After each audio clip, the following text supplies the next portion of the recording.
I always speak to an existing tenant if I get that opportunity. Now, sometimes I see properties and they are completely empty, either because they've been repossessed or because the owner's gone into a home, or maybe the owner has died. But frequently I see properties that have got homeowners in, but more often tenants. Now, speaking to a homeowner about, oh, hi, so how's your house? What other problems have you got that you haven't disclosed isn't really going to work because they have an interest in selling the house. However, if you have a tenant in the property and you have a conversation with them and you are open with them up front, yes, I'm looking to buy this property for investment purposes. Are you looking to stay? That would be great. If we just sort everything out with the letting agent, we would, as long as you pass all the references and everything, we would love to have you. And you can keep this as your home, and that's fine. Can I ask what rent you're paying at the moment? Would you mind me asking? See what they say.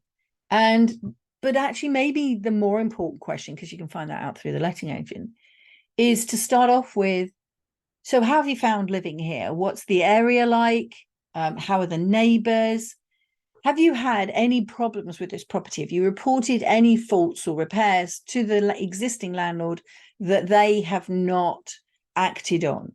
So one tenant that I saw when she moved into the property, the handle broke on, the little window that you have in the kitchen. So at the top of the kitchen, there was a little window. Now, this is a ground floor room. And that window, you could easily fit a small child in, or you could lean in and you could open up the other windows. So it was a security risk. But as long as she'd lived there, the existing landlord had not paid because he said she broke the handle and she said it just fell off when I held it. It's £65. You could have just paid that. If it's something that happens when the tenant moves in, maybe there was a fault lying there ready. Maybe the handle had already snapped and the previous tenant had just pushed it all back together so they didn't get caught out. But you're leaving a tenant in an unsecure property. You're leaving a tenant through the winter where the window can flap and the draft can come in. Is that the relationship that you want to start? So we then went round the whole house, and the fence had broken, so we fixed the fence, and the window was broken, we fixed the window. There was those metal plates that you can put across the carpet to join the carpet from two rooms. They're called door plates. So we could see that some of the carpet was a bit threadbare, so we adjusted the door plates. The pull cord in the bathroom for the fan didn't work, so of course that's really important. Let's get that fixed. And basically went around the whole house, got all the list of all of her worries sorted. Cost £375.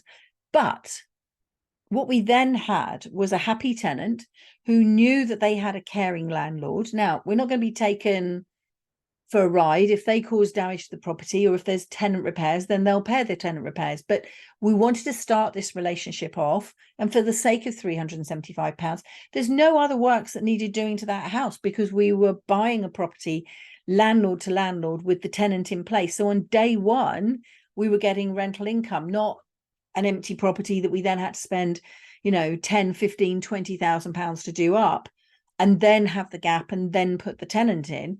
We had a paying tenant from day one. So to pay that money and to make her feel safe and secure in the property was worth it. Now, we had another property that I saw just recently, had the same conversation to the client. I mean, I did actually say to the tenant, how much was your rent? And they told me quite happily, because they were going to move anyway. They weren't staying there. They'd given their notice. And so I asked them, what problems had you had with the property?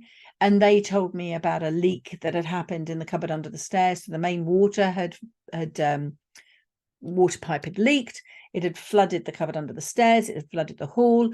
I could see when I walked in the hall, instead of that nice flow through to the kitchen, there was a wall where the door would normally be. So you had to go in through the living room, down the building, and then back round the corner to get into the kitchen. But that first wall, as you walked in the house, you could see the damp rising up from the skirting board.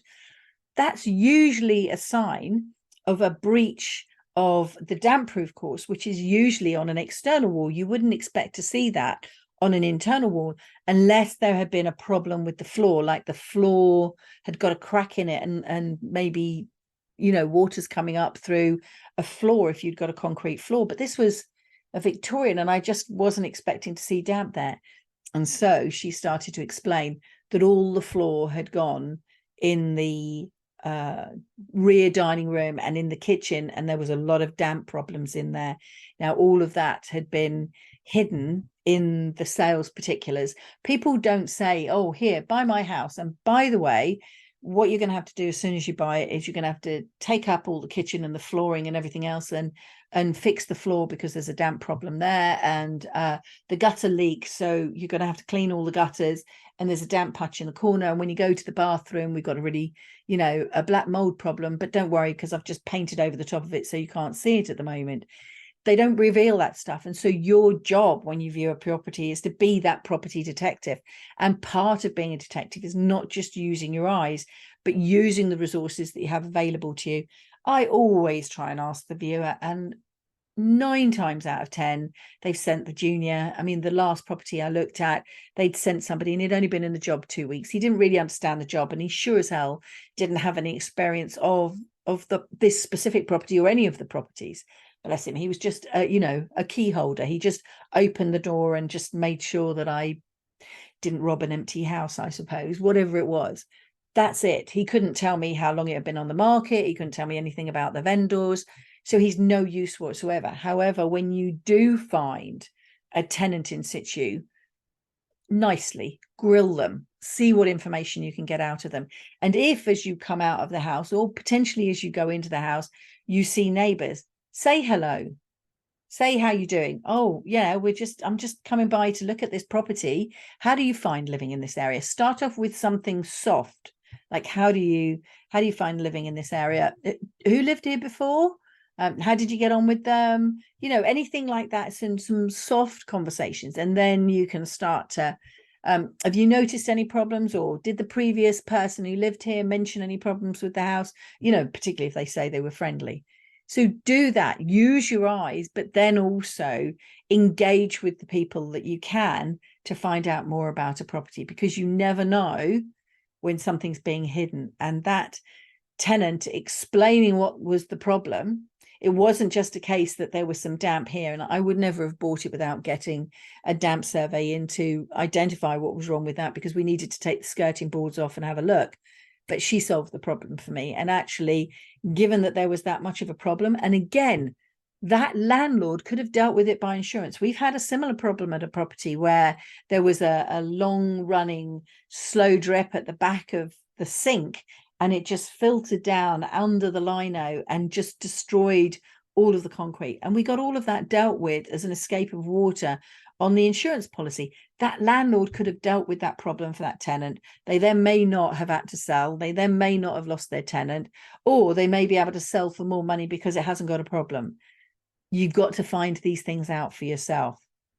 I hope that that's given you some inspiration, maybe some whoosh into the way that you think about looking at properties. My name's Vicky Washea, and I will speak to you again soon.